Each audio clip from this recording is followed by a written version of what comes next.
What's up, y'all? It's Miles the Millennial. And it's your boy, Rex Howard Jr. And this is Let's Talk Like Men, the podcast where we have real conversations about real topics, providing real advice to men like you everywhere. And we're back again with another episode. This is episode 78. My brother Rex, how are you doing today, man?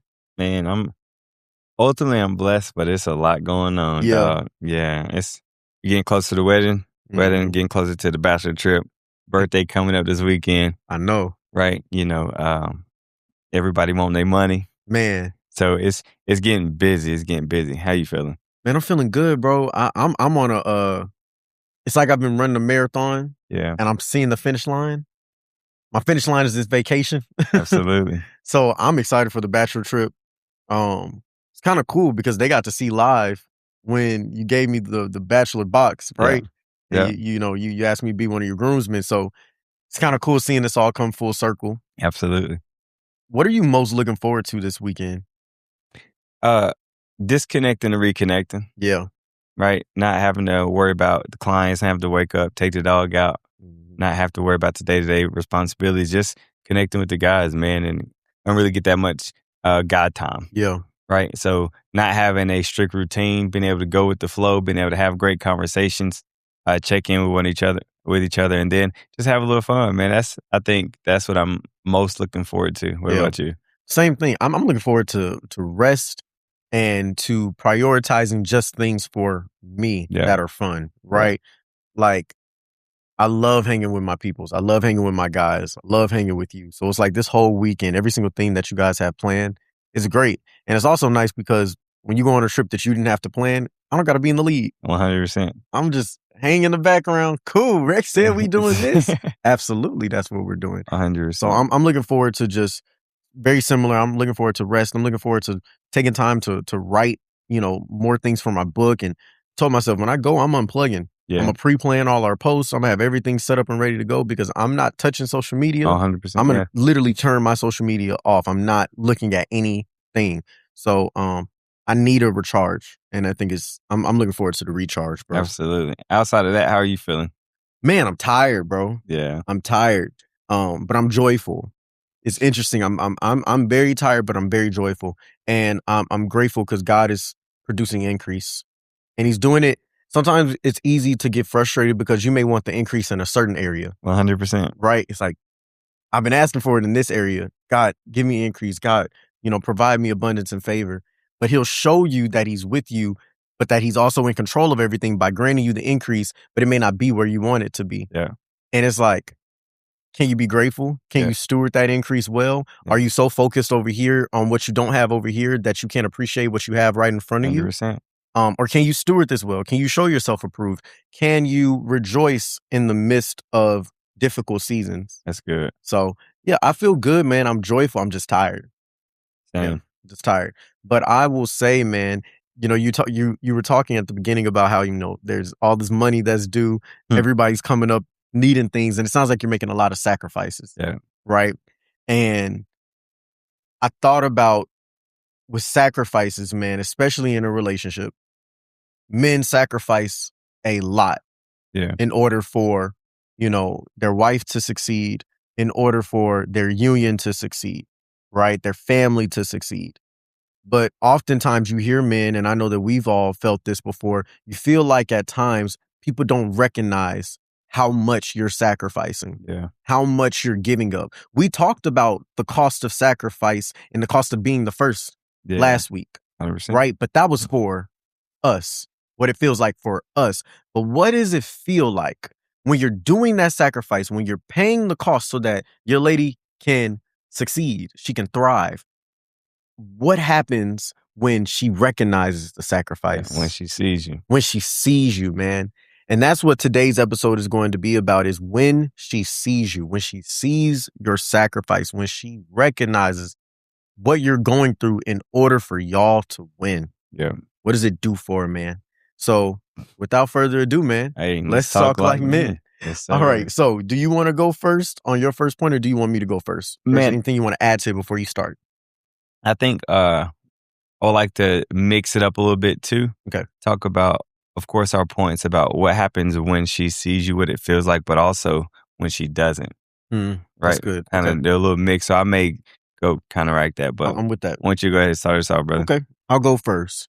The first thing that takes place when your woman recognizes and sees you and sees the sacrifice that you've been making is it frees something in you. Mm, It frees you from the weight of thinking you have to suffer in silence, right? Because to your point, what happens when it's not taking place? When you don't feel like your woman recognizes what you're going through, what you're sacrificing, the suffering that you're enduring in order for her to succeed and for your family to succeed and for your union to succeed, what happens is you kind of get to a point as a man where you're just like, well, I'm gonna just shut up about it. yeah, I'm gonna stop talking about, being tired. I'm gonna stop talking about, being frustrated. I'm gonna stop talking about how this emotionally hurts me or this hurts me because it doesn't seem like she cares. Doesn't seem like she recognizes. She'd rather just benefit from the sacrifice, but not really recognize that the sacrifice is actually taking place and that this cost me something. But when she does call it out, when she says, baby, I see you. When she says, baby, I see you, you're going deeper than you've ever gone before. I see how hard you're working to achieve this goal. I see what it took for you to get here. What it does is it immediately lifts a weight off of your shoulders. yep, And you're like, okay, I'm in a space where I can express and tell her exactly what this cost me, how it feels, and I don't have to suffer this in silence anymore. And a free man is a man who can now flourish. Because when you're not free, you can't flourish. It's impossible to flourish when you're not free. yep, Because no matter what's coming your way, you're bound. yep, You're held back. I can't really get too happy because I got to get back to suffering in silence as soon as I walk through the door. yep, I got to sit out in the car and celebrate my wins by myself because when I walk through those doors, those wins don't mean anything. yep. All it's about is my sacrifice, my sacrifice, my sacrifice. They don't recognize it. They don't see it. And so you free a man. And when you free a man can flourish. So I think that's the first thing that happens when a woman recognizes and sees you for your sacrifice. I mean, I truly do think that's powerful because a couple episodes ago we talked about when a man lies, right? You create your own prison. Yeah. But when a man doesn't feel free, Mm. it feels like he's in his own prison as well. Yeah. In a way, it's like you feel alone. Yeah.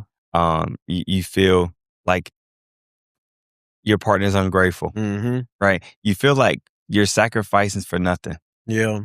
right? You're sacrificing for a person that wouldn't do the same for you. Mm. So when you do find yourself sitting in a driveway for too long or wanting to spend more time at work or not picking up the call or having a drink or having a smoke or just having to try to disconnect or mute yourself so that you don't have to have too many conversations with her about the same things over and over again, it puts you in a position to where it's like, man, why am I even still in this relationship? Mm. Right. So I think you said a really great point. It definitely does free you from the extra stress. It frees you from the extra anxiety that comes from how does she feel about this? Is she going to appreciate this? Mm-hmm. Is she grateful for this? It frees you from the expectation of having to carry it all by yourself. Now we have a certain level of responsibility in general. Yes. And when we feel freed, it's easier to step into that responsibility. Yes. But when we don't feel free, that responsibility feels like weight. That's good. Yeah, and that weight can get real heavy if you feel like you're doing it by yourself. That's real. So what is your advice to a man that will come and sit down in your office and he's expressing to you, I love my wife. She's an amazing woman, but she doesn't recognize the sacrifices. She doesn't recognize the changes. She doesn't recognize what I'm going through. Yeah. She just sees it and she just says, well, that's what you're supposed to do. Yeah, She just sees it and she just says, that's a man's job, yeah, right? She doesn't see what it's costing me and the feelings and the emotions, the turmoil, the thoughts that run through my head for me to be able to do not just my job, but to also take up the lead in things that support her and free her. She doesn't even recognize that the reason her life is as easy as it is because my life is so hard. yeah. What do you tell that man? Well, first, I'm going to appreciate him for even bringing it up, Yeah. right? Having a conversation. The second thing I'm going to ask is, how has that been communicated to his wife? Yeah. Right? Because I find that a lot of men, one, we're not having conversations. Two, we much rather avoid conflict, so we won't bring up anything that could provide any type of tension. Yeah. And then three, I would advise the fact that telling your wife what it is that you do, she may not be able to connect with that Yeah. because she doesn't have that same responsibility. Telling her how you feel, Mm. is something that she can connect with because she connects with feelings. So not only expressing how you feel, but also expressing what it is that you may be needing from her. Yeah. Like, what do you need? Do you want the reassurance from your wife? Do you want to feel like more of a partner? Do you want her to take some weight off you by taking care of certain things at the house or taking care of your clothes or whatever it may be? What is it that you are desiring from her? So I would see it from those 3 levels. And it's powerful. Now I want to go a step further. Now we're going to put you here. All right. So let's just say Gloria is sitting in this chair right now. All right. And you've been trying to tell her for a while the cost of something. She just doesn't get it. Right. Like you said, you're trying to communicate it. She's not getting it. So you have to go and tell her the feelings behind it. Yeah. Right. So I want you to, if this was Gloria and you're trying to express feelings, how would you say it? Because I want the men to get an active example of how that conversation looks. Yeah. That's actually really good. I've been using this technique with all my couples, and it's very simple. The framework is I feel blank when you and I need. Okay. Right? So I would essentially say, so lately I've been feeling alone, and I feel like my sacrifices haven't been appreciated. When you don't acknowledge what I'm doing, when you don't acknowledge the efforts that I'm putting in, and you don't acknowledge my sacrifices. And one thing I'm needing from you more is more acknowledgement, more reassurance that you see me. And also, just some words of affirmation from time to time to pick me up, because it is heavy to carry all this weight. Yeah. That's a simple way I would say that. That's good. That's good. So fellas, there you go. If you need an active example, I think that'll help you be able to apply this more directly. And one thing that's important to note, fellas and ladies, is the words you choose to use when talking about your feelings, right? Notice I said I feel, not you always, you never, not beating them up, not making them feel as if they immediately have to be on the defense mode when you're speaking to them. Be mindful of your tone, be mindful of your presence, be mindful of the distractions that may be active in that moment. Sometimes it's necessary to sit closer. Sometimes it's good to even hold her hand so she can feel connected to you and she can feel that it's truly genuine, so she can truly see your heart. I had a conversation with a couple yesterday. They were sitting on the couch, and there's always 2 big pillows on the couch. And I said, do me a favor. You stack your pillow here, and then you stack that pillow on top of it. I said, now what y'all notice? They was like, I can't see them. I said, exactly. What happens is when you don't share your heart, you don't share what you need, you don't share the desires, you don't share the things, you don't share your pain, you don't share the areas that you are needing them to show up, then you get yourself in a position where in a relationship, you can't even see the person no more. Man. Right? And that's not a good place to be for a man or for a woman. So yeah, that's what I was saying. That's so good, bro. That's so good. Okay, what's your next point? Yeah. I want to say it was a quote I heard online.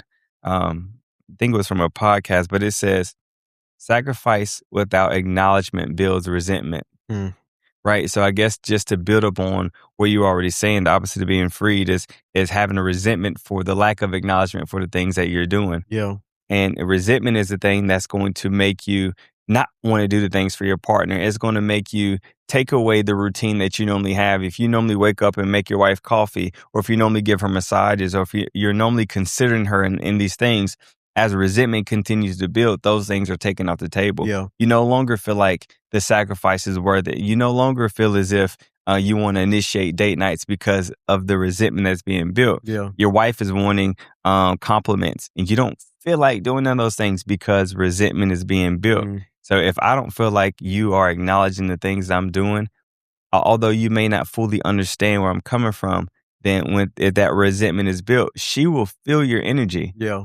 And if you don't have the words or the language to express yourself, then you're building more conflict, and then also just more distance within your relationship. Yeah. So I'll say that for my first point, man. That's great, bro. And it's almost like, I feel like another layer to that is you almost start to become the type of person that counts everything. 100%. You'll start counting every single thing. 100%. How many times have I shown up? How many times have I planned the date? How many times have I XYZ?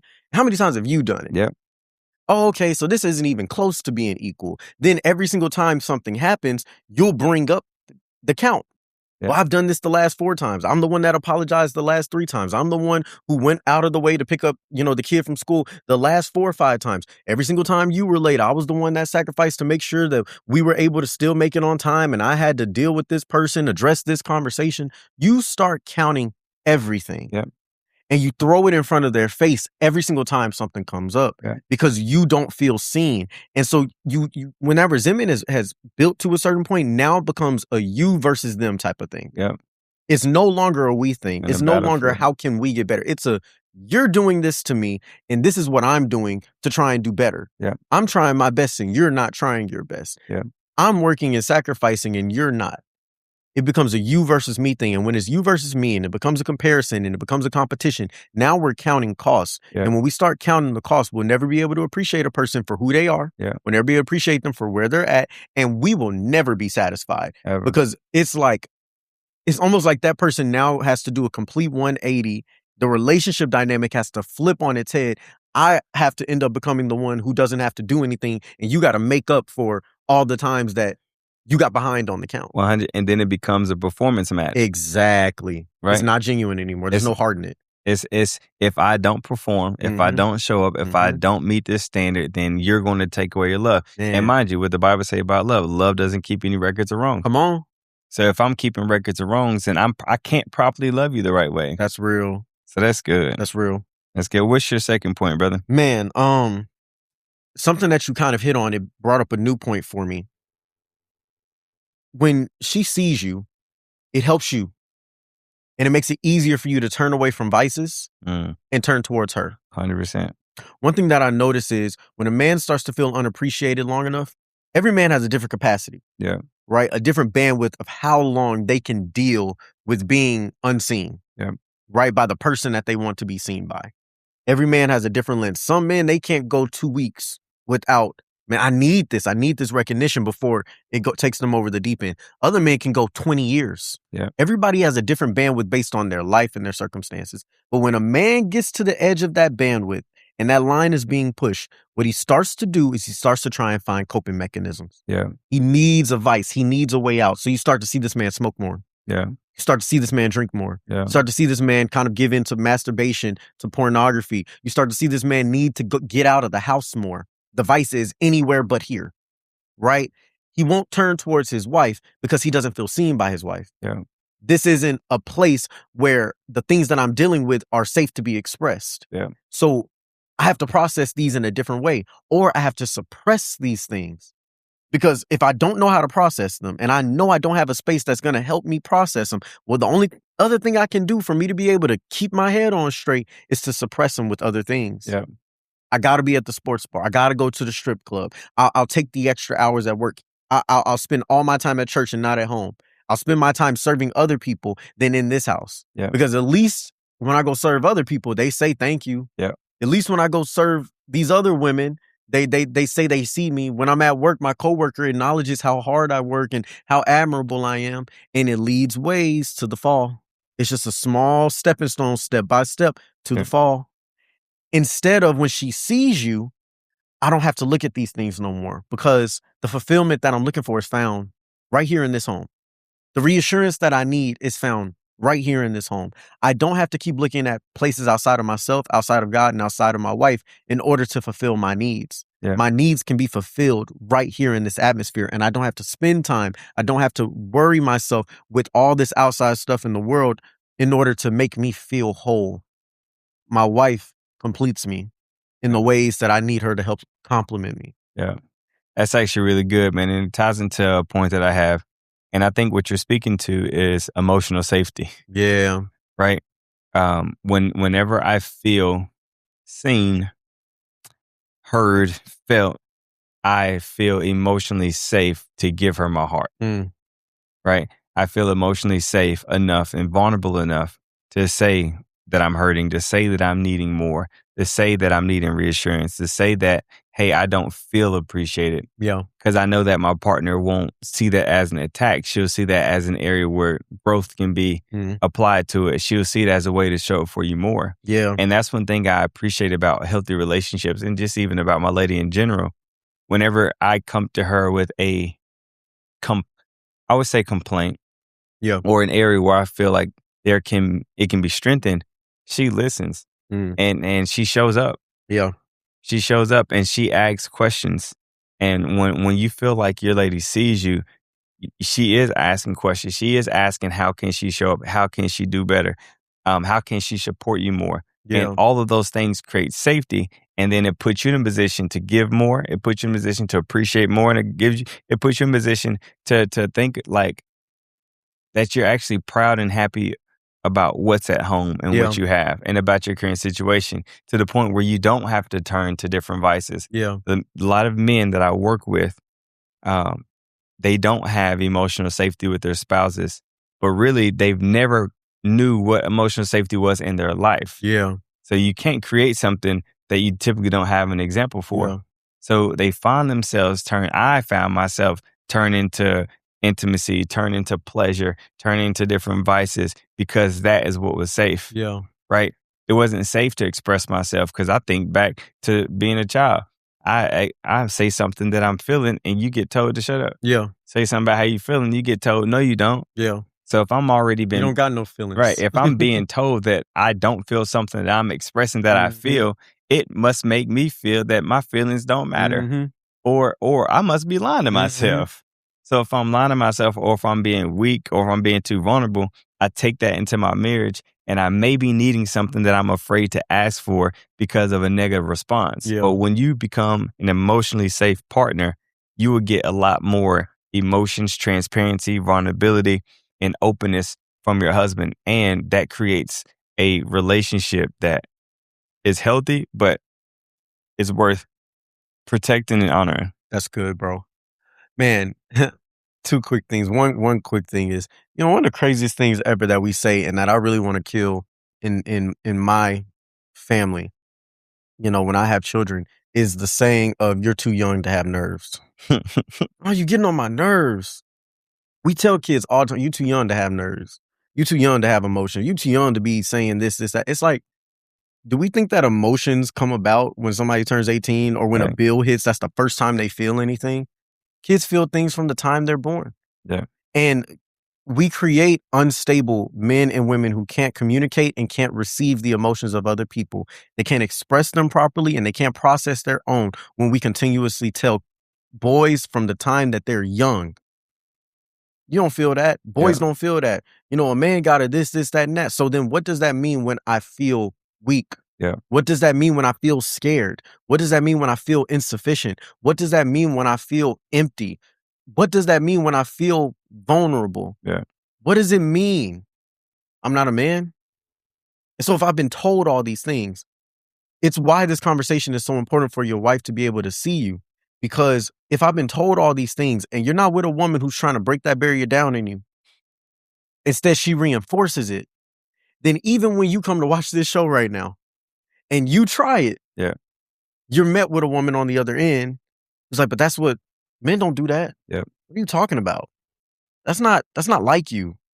Why are you expressing these things to me? I didn't marry you for all that. I Yeah. married you because you could provide. I married you because you could protect. Yeah. This isn't provision. This isn't protection. Yeah. What is this feeling? Yeah. Second thing I wanted to say is, what have you seen as a therapist without the man's part in it, right? What have you seen be some of the major blockers that prevent women from being able to see their husband properly? Being able to recognize the sacrifice, recognize the emotions, and be able to steward what he's carrying well. What have been some of the main blockers that women face? I think starting off as a child, right? What they were exposed to in their father. Mm.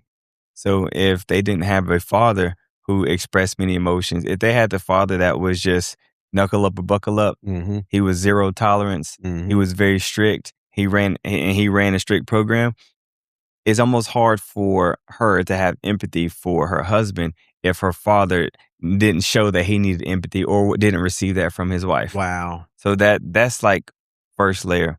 Number two is if a woman has a history of dating emotionally unavailable men, Mm. right? So let's just say this man, he's going to leave with his pockets. He's going to leave to dates. He's going to leave with traveling. But when it comes to his heart and his emotions, there's his blocker. And she's gotten accustomed to that. Yeah. So now it's not like an agape type of love, an unconditional type of love. Yeah. She's used to a transactional love. I'm gonna give you what you want as long as you give me what I want. Yeah. But we have an unspoken agreement that we don't do all these feelings and stuff. Yeah. And even if we do, it's me giving you my feelings and not you receiving me, the lady receiving the man's feelings. Yeah. Right. So that becomes a thing. And then also, it depends, right? So if she is with a man who desires to be emotionally connected, desires to express himself, but doesn't know how to, and he waits too long. So she gets accustomed to how they operate in relationships. Gotcha. She gets accustomed to him being quiet or shutting down. She gets accustomed to him having occasional outburst of anger, right? Because that's what she's used to. But when it comes to him sitting down and saying, hey, I feel this or I feel that or I need this, that's new for her. And a lot of times when we get so accustomed to things, new things becomes a challenge for us. Yeah. That's hard to work around or hard to accept, the new norm of the relationship. So based on the things I've seen in my office, that is some of the normal norms that comes up. What role does the community around her, let's say the other women around her, play in that? Oh, it plays a major role, right?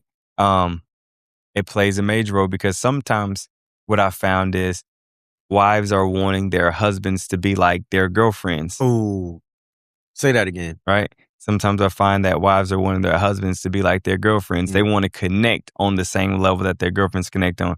They want their husbands to sit in the feelings and the emotions and have the same feelings, have the same emotions, be as expressive as their girlfriends are. But 9 times out of 10, you may not really find that. A man is going to connect with you emotionally however he feels comfortable doing it. But it may never be like your girls. Just like if I'm connecting with you, it may never, ever emotionally be like how it is connected with my wife. So their community plays a major role. If their community is influencing the fact that your man is too emotional, he shouldn't have all these feelings, he shouldn't be doing all that, he should tighten up and stop being so soft, then that's the energy she's going to take inside her house. But if you are exposed to wives, mothers, or even single women who create space for their men and they care about what their man needs and they care about listening and asking questions, then that could influence her to do the exact same thing in her marriage if she hasn't already started. That's so key, bro. Everything you just said was very powerful. Very powerful. I think all the women who listen, they're going to gain something from that too. Absolutely. Take it a self-assessment, right, of what you've been exposed to. From the time you were a child growing up. What's the point of your exposure if you don't use it? Right? I truly, and this is a side note, but I truly feel when God blesses you with new exposure, he's wanting to teach you something or show you something, right? They say exposure leads to expansion. If I've lived in a poverty mindset my whole life and God exposes me to lake houses and boats and all these different fancy lifestyles, I'm like, all right, God, what you trying to show me? That's real. So, and if I remember saying, show me who I need to be connected to become a better husband. And I'm being put around all these different kind of men that are married and love their wives and love their families and show up.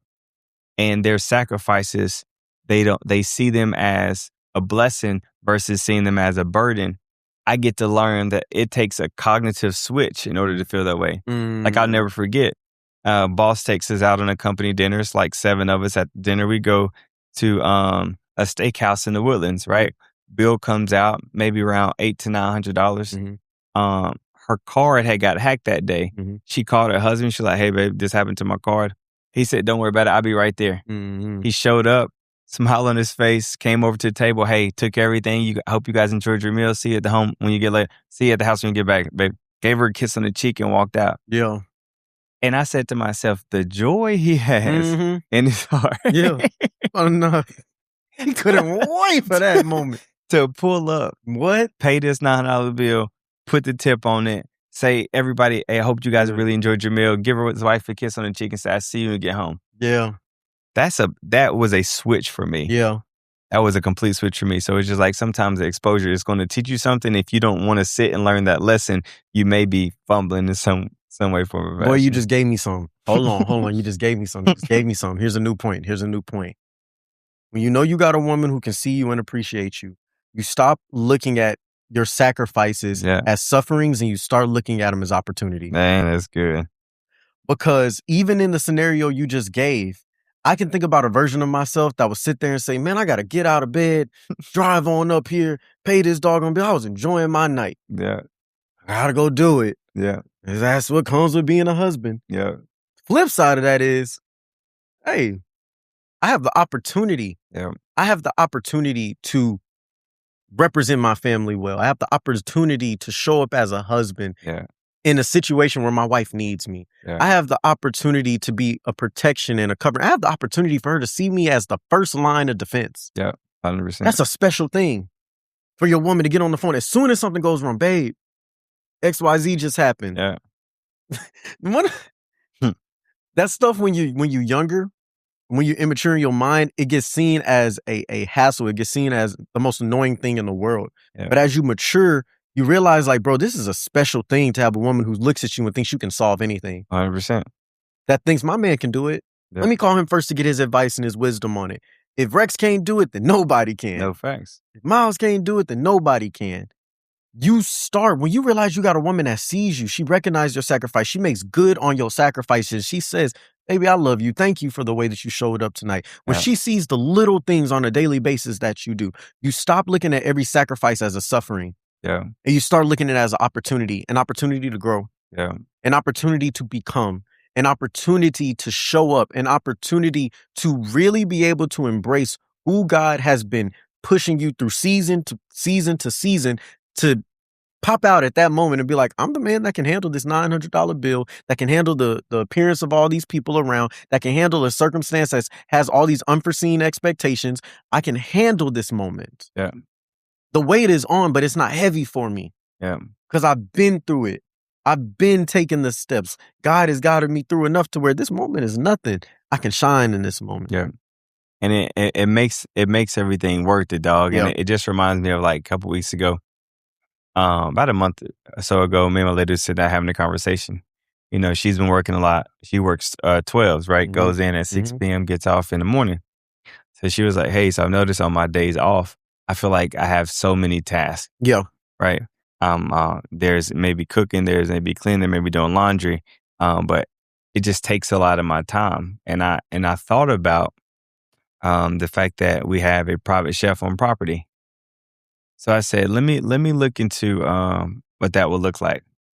I ran the numbers, looked at it, and I was like, okay, if we take this route, he does the grocery shopping, he does the cooking, and we just pick the food up from him. Yeah. And we have it, right? So we gave it a shot. We've been doing it for the last month and a half. And to see the level, to see her capacity increase. Yes. Because she's not having to go grocery shopping, not have to spend hours in the kitchen, because we're able to use a resource to get our time back. It's been a blessing. Now we have more time to spend with each other. She has more capacity to run her errands. She feels better when she goes back into her shifts. And we're not having to rush or scramble, because I'm not gonna lie, I hate cooking myself. Yeah. But like, after I got a chance to experience that, I no longer saw that as a burden. I no longer saw it as another expense. I saw it as a way to get my wife back. I saw it as a way to honor her, but also to take care of myself too, because I didn't have to do no cooking, no grocery shopping. Yeah. Right. So it makes it go from, like you said, how'd you say it? Your sacrifice begin to feel like suffering to opportunities. So this is an opportunity to show up. This is an opportunity to free her. This is an opportunity to free myself. And this is an opportunity for us to feel more connected with each other. That's good, man. And that kind of flows with what my next point was going to be. Yes, is like, sir. You're really investing when you're sacrificing. Yep. Like, when she sees you, you recognize this is an investment. Yep. What I'm sacrificing in this season right now, she may not have the capacity, the time, the money, whatever it is, to pour back into me necessarily the way that I'm pouring into her. Yeah. But because she sees this sacrifice, when the tables turn and the seasons shift, this is going to come back around. 100% tenfold. Right? This is going to come back around in abundance. Like, I think about me for the last 2.5, 3 years, ever since Diamond has gone to PA school, graduated, been studying for board exams. right? You're talking about somebody who can't work during those seasons. She has to live off of student loans while she's in PA school. And then when you're studying, you have to dedicate so much time to studying. You can't necessarily take big girl job right now that's taking 40 plus hours a week for you to work. Yeah. So when you're in this season, her income's going to be limited. Her time is going to be limited. Her emotional capacity is going to be limited. Her mental capacity is going to be limited. In a number of ways, she is constrained, right? In that means that I have to fill in the gap in order for our relationship to still be able to sustain and to grow. There's going to come a season where this is going to shift. Yeah. Right? There's going to come a season where she's making all the money that she studied so hard to make. She's going to be able to dictate her schedule the way she wants to dictate it. She's going to be able to lead the way that she wants to lead her life and do the things that pour into her the way she wants to pour into her. She's not going to have to come to me for things that she's like, oh, I can afford. I got the money. My job just paid me that. I can take care of this. It's going to come back around. Yeah. Things are not going to solely be on me forever. Yeah. And the beauty of that is I get to look at this and say, I'm investing. This is an investment, right? Because what she's working towards in this moment is not just going to pay her back. It's going to pay me back. Yeah. It's going to pay this relationship back. It will pay our family back for generations. I'm investing in her season of having to take a step back. I got to sacrifice and take a step forward beyond what the usual standard that we had was. Yeah. Right. And that's okay because it's going to pay itself back. I'm not doing this in vain. And I have a partner that recognizes that, like, yo, you're sacrificing. You're sowing a lot of seeds right now. But the beauty of it is the word says that so long as the earth remains, there will always be seed, time, and harvest. Yeah. Right? You got to sow the seed and you got to let time do its due diligence. But when it's time for the harvest, I'm going to reap an abundance for all those seeds that were planted for 3+ years. I can't wait. 100%. It gives you joy in the midst of the pain. That's good. And that story reminds me of my dog, Brett. He's in my morning mastery. Mm-hmm. I see him commenting on man, YouTube videos. Shout out to you, Brett, for always showing love every single episode. I really do appreciate it. But now, this guy's a stand-up guy, man. Married, 2 kids. Wife was in school, nursing school, 2 years, right? Mm-hmm. And he holding it down. So he has his full-time job, but he was waking up every morning at 4 a.m., do Uber for a couple hours.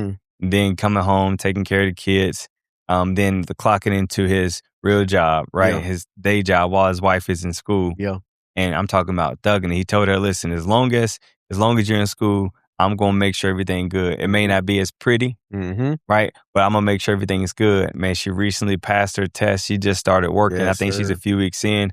And it was a huge investment, right?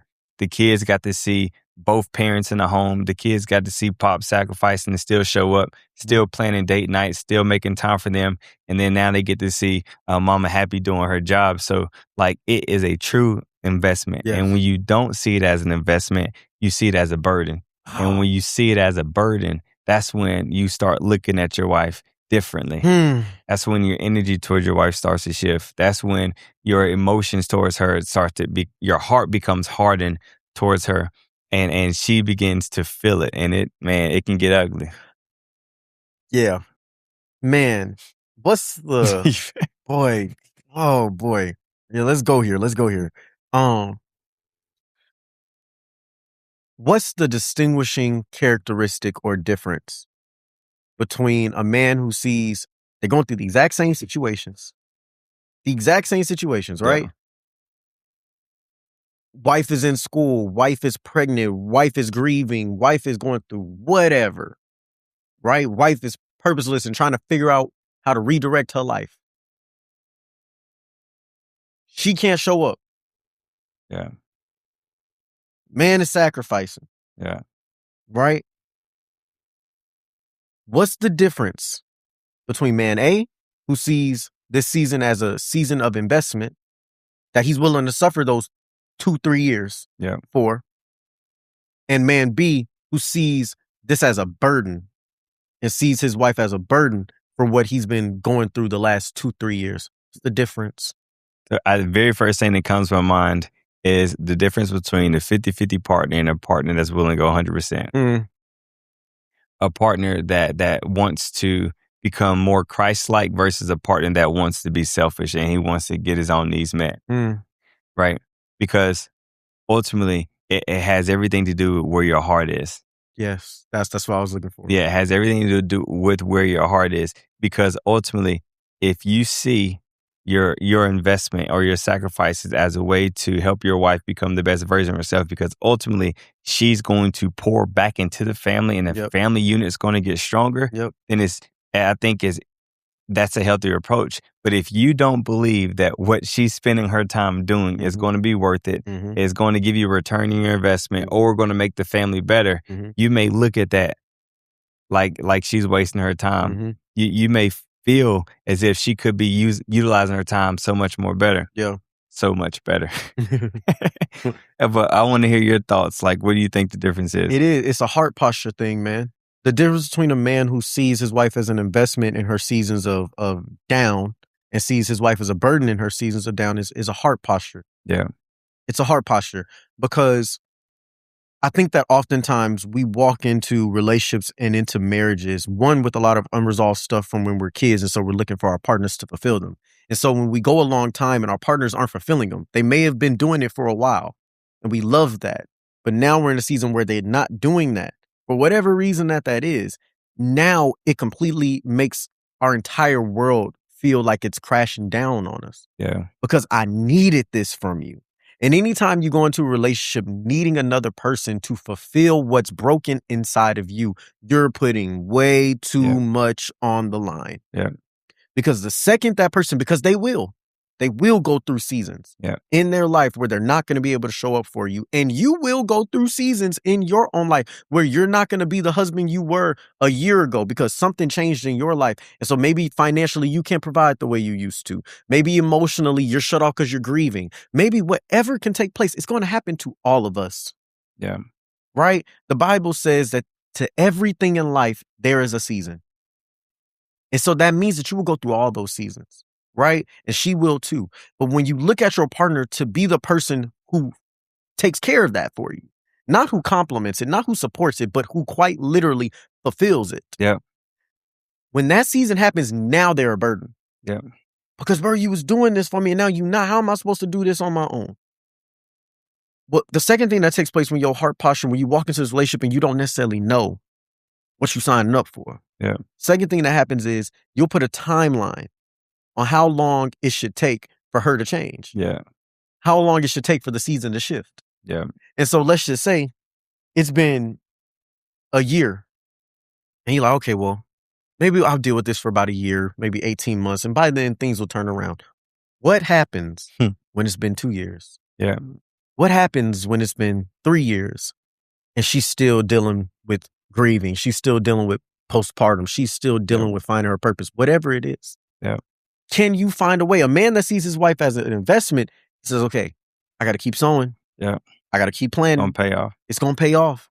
Because the thing about an investment is you don't get to choose the time that the market goes in your favor. Yeah. But you sow the seed. You put the money into the account and saying one day, it's the hope that one day, it's the belief that one day this is going to pay dividends. Yeah. I don't know what day, but one day this is going to pay dividends. And so if you have a man that has a heart posture that says it's not about the time, because I can't control time, but I can control what I put into it. Yeah. I can control how I show up. I can't control my commitment and my promise and my vow that I made. I can commit to that. That's the difference between the man who sees it as an investment and the one who sees it as a burden. Because when he looks at it as a burden, once that time clock is hit and he says, bro, I'm at my bandwidth. Yeah. This is as much as I can take. Yeah. He's not going to seek to go deeper. He's going to seek for a way to escape. Yeah. Versus the man who is investing, then he got to turn to God. And he has to say, God, I've tried all the things that I had. Yeah. I'm at the end of my way, my bandwidth, my capacity. I need you to fill me in the ways that she can't. Yeah. I need you to sustain me in a season where I don't have the support from my partner in the way that I need. Yeah. I need you to be the one who fills the gaps in of all the broken areas inside of me. He will become more like Christ because of that season when he sees his partner as an investment versus as a burden. And the man who sees his partner as a burden, he's giving way to the enemy. He's going to develop more characteristics and more fruit in his life that align with what the devil does than align with the kingdom of God does. Yeah. You're going to see those vices start to kick in versus, okay, let me get around some cats that's going to support me. Yeah. Let me get around some communities, some hobbies that are going to be able to alleviate my mind without putting negative thoughts inside of me. Yeah. Let me go seek some different things that I can do in this season for me that are going to fulfill me and make me able to come into this house and still be having something to pour. So I'm not pouring from an empty cup. Yeah. That's the difference. It's a heart posture and it's a mindset. That's good, dog. That's good. This conversation, I wrote something down. It's two things that just came to my mind. One is it's hard for her to see you when you don't want to be seen. And it's hard to be seen when you feel like you're broken. Yeah. You feel like, I'm gonna write this down. Okay. And I think about after Adam, right, ate the fruit, right? Yeah. How did he know he was naked? Eyes was open. And he tried to cover himself. He didn't want to be seen, right? He felt like he was broken. He became exposed to something different. So fellas, I want y'all to really feel me when I say this. This episode is to validate what happens when she sees you. But in order for her to see you, you have to be willing to be seen. Yeah. Right? You have to be willing to be seen. You have to be willing to express yourself. You have to be willing to have enough self-awareness and do enough self-reflection to be able to give her the emotional words, to be able to use the right language, to be able to tell her what it is that you need, but be able to identify what you may be needing from her and to communicate that in a proper and effective way. Because if not, she won't know how to show for you, right? If your woman was created to be a helpmate, she needs to know where she can help. Yes.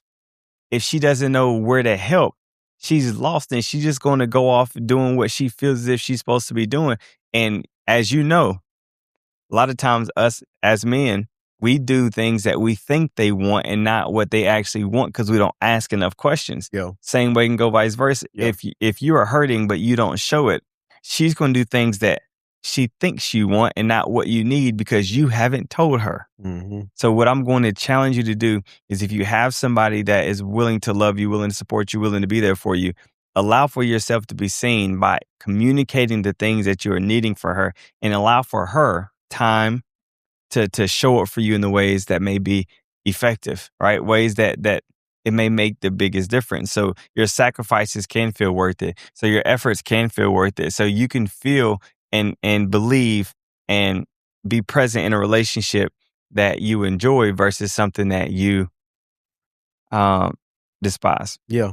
Something that's just heavy. 100%. I just gotta do it. Right. I truly want you guys to be able to see your relationship as a responsibility that you get to do. Yes. Something that you feel excited about doing, realizing that, yes, you are going to hit seasons that things get heavy, but God is equipping you with the muscles, with the weight, with the resources. He's going to equip her with the same things to make sure that y'all have what y'all need. But Inky Johnson said it best.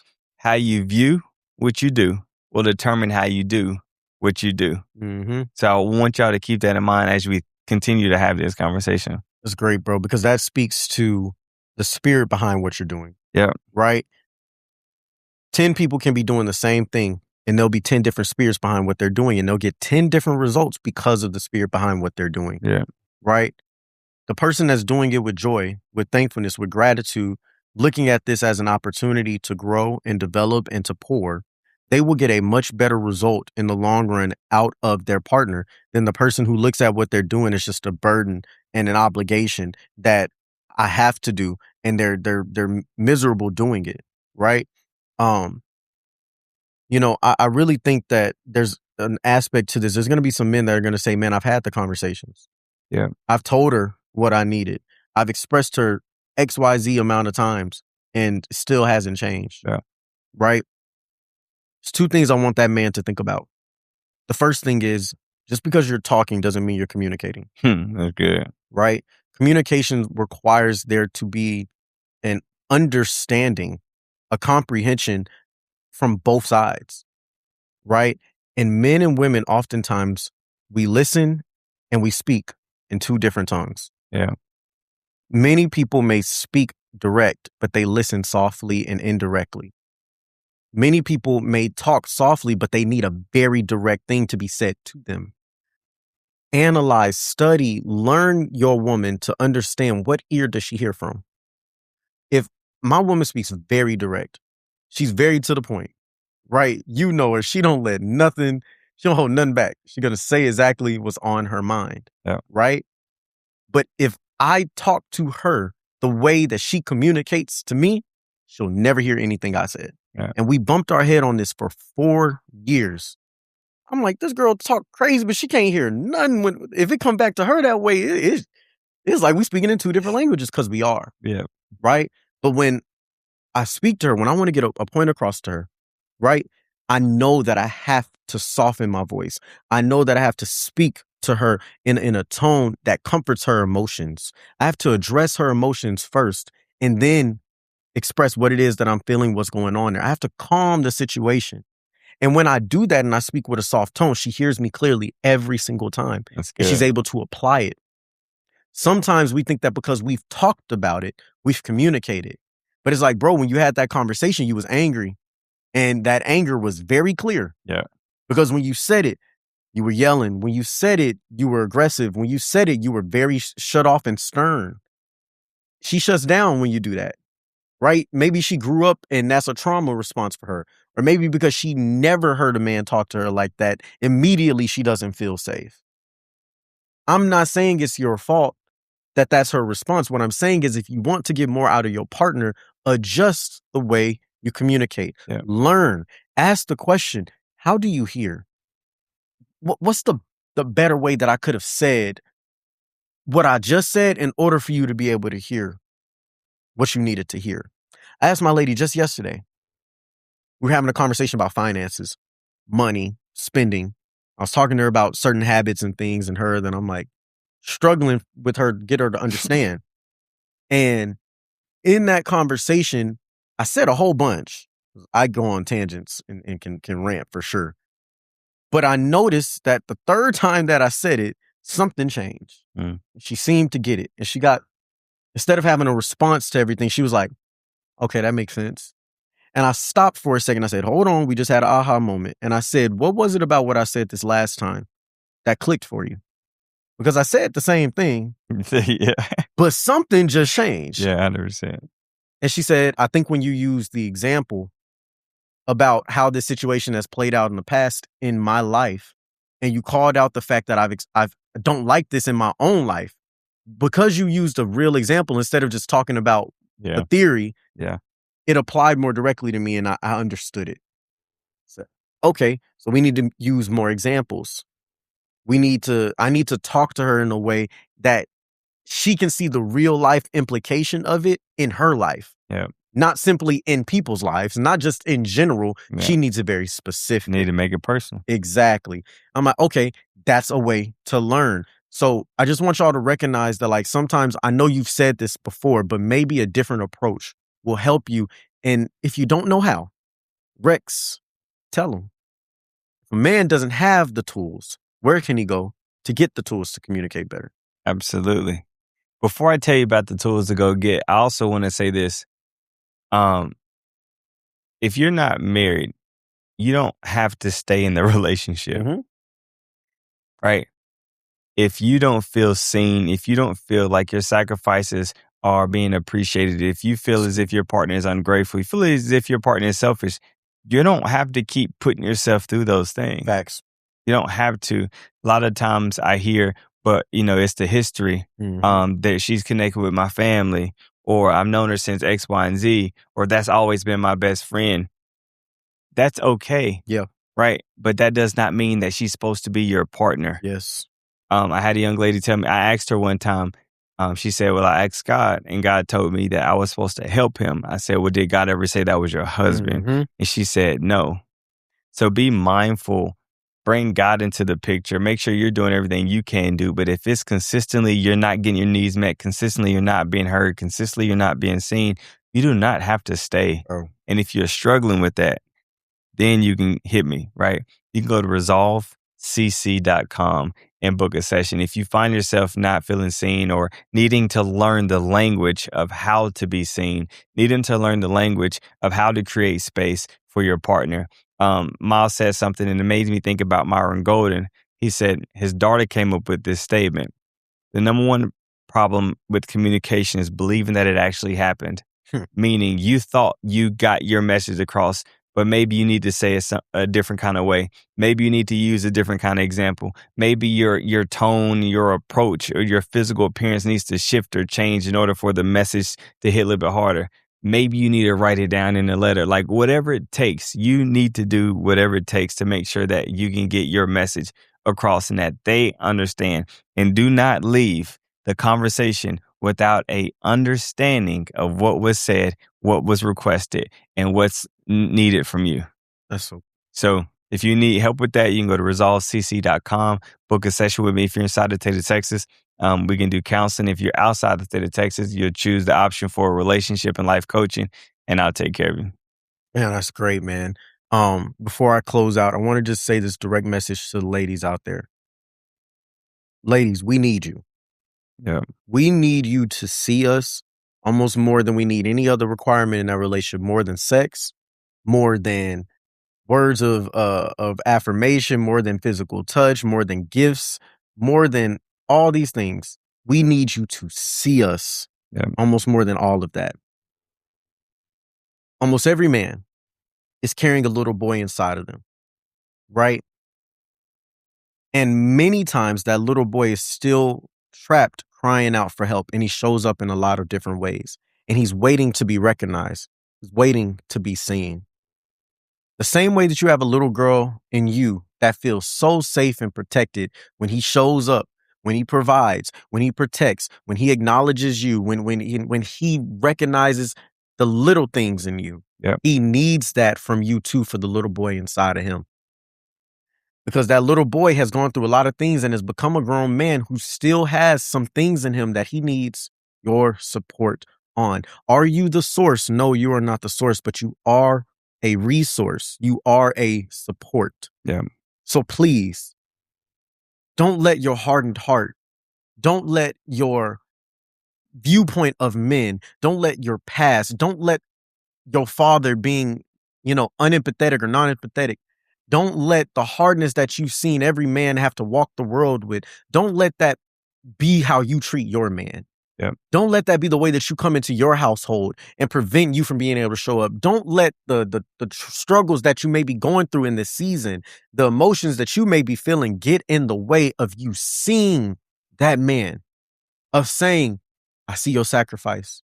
Yeah. I know that had to be hard for you. I know that took a lot out of you. I know I'm tough to deal with. I know that you are doing everything to see us succeed, and I thank you, and I'm appreciative. And while I may be tough to deal with, I promise you that I'm going to work at the things that we're talking about. And you need to take that to heart so that your words don't just become words to him. They become a promise that he can hold on to, that you are going to actually grow and you are actually going to develop. He needs you to see him. The best way you can show up for him is for you to see him, free him from that burden.